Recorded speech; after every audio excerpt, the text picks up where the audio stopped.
Welcome to part 2 of the residential lease video. I'll pick up where I left off on the last one. I believe we were on paragraph 12. Reasons why I might enter the property.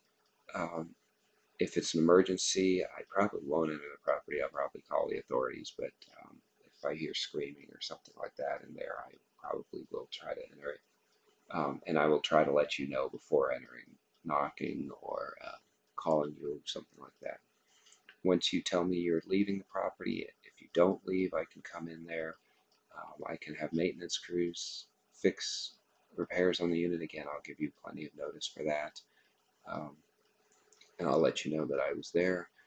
If I'm selling the property, I would ask you let me show the property to real estate agents and potential buyers, and um, I can put for rent for sale signs on the property if I need to, especially in the for rent. If you tell me you're moving out, you give me access to show the place to renters, and I can enter the property to do requested scheduled or unscheduled maintenance. But again, I'll give you inspections. I'll give you plenty of notice about those. If for some reason you decide not to pay me any more rent, and you default on this lease, then I ask that you pay my legal fees as well as the rent owed. Default happens if you don't pay rent, if you don't reimburse me for damage to the property, if you violate a provision of this lease, you violate the pet lease agreement, which I can get you if if it if you want one for keeping animals on the property, if you violate the law, or if you abandon the property. If you don't pay rent um, in writing, if you don't pay rent, then I also will charge a $50 fee for collection efforts. Um, if I have to spend more than a phone call or something trying to get you to pay the rent.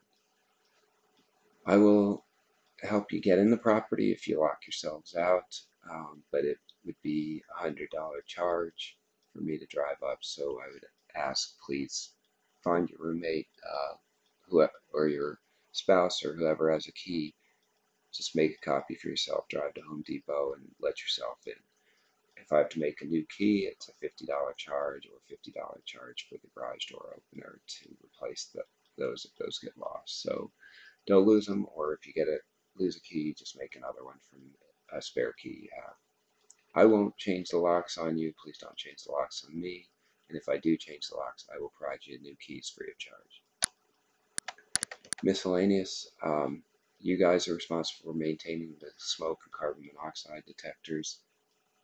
Um, the batteries, I'll help you. I'll change them out a lot, but ultimately it's your responsibility. And the fire marshal can charge up to $300 per smoke detector, I've heard.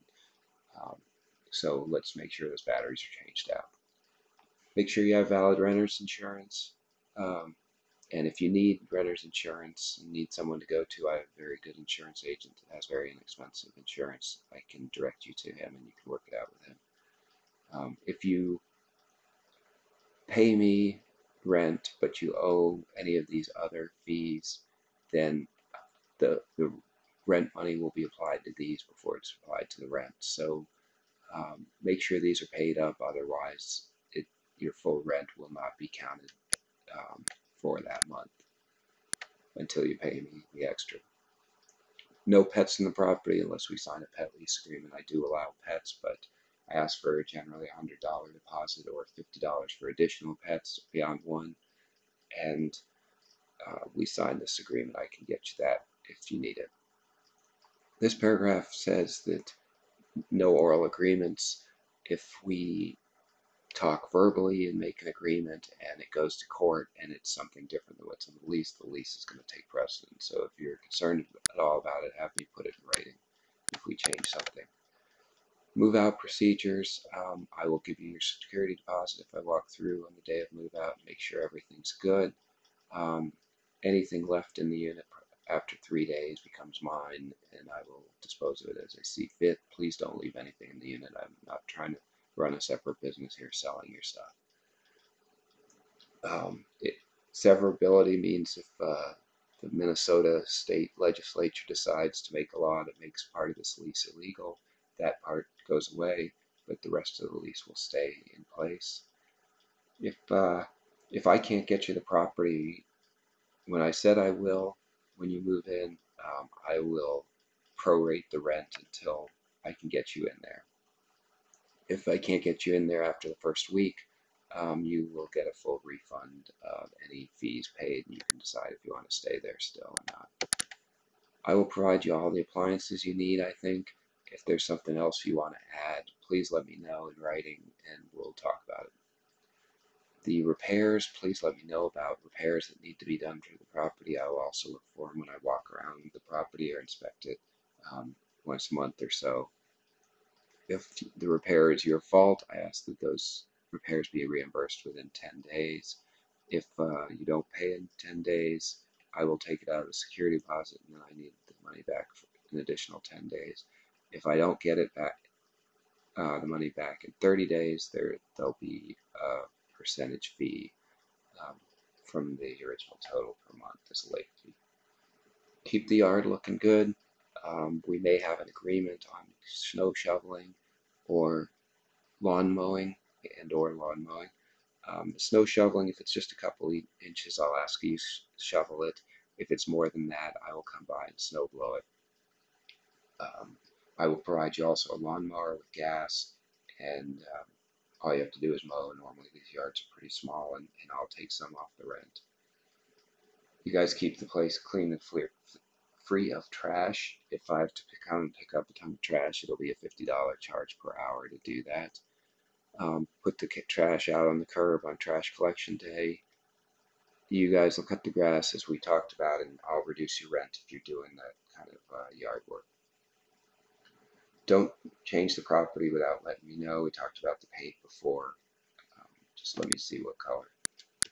Only the residents can park their vehicles on the property. I would ask, if you want someone there staying overnight, they can probably park it and be fine. I just don't want someone storing their vehicle there without you letting me know about it. Don't park on the grass. Don't work on your vehicles on the property. I just don't want oil and antifreeze and all that leaking onto the property or car parts all over the place. Make sure the tires are good, the registration's kept up on the vehicle, the police do come by and check, and don't have weird vehicles such as jet skis, RVs, things like that, ATVs, unless you let me know about it. You guys will remove vehicles from the property when the lease ends, or if the city asks you to, or if we need to get in there for maintenance or snow removal, or if there's a reasonable request. If you don't follow these rules, I may have the vehicle towed and you'll pay for the towing. Hopefully that's not a problem. And we'll just put which vehicles you guys have to make sure they're authorized for the property. The state of Minnesota requires me to let you know there is some radon gas in the state. I've never had any problems with it on any of my properties, but I'm supposed to make you aware of it, so that's what I'm doing here. This lease applies to you and it binds you, heirs, legal representatives, and the signs of the resident landlords.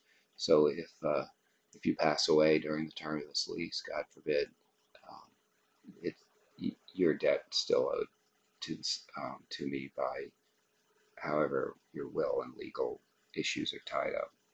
This is a rental agreement. You don't have a mortgage on the property. If we sell the property, you don't get proceeds from that. Just to spell that out clearly. And if we do sell the property in this last paragraph, the lease will remain in effect until the lease runs out. So the new landlord has to abide by the lease. They can't just come in and raise your rent. When the lease runs out, you're free to move out if he starts trying to do that.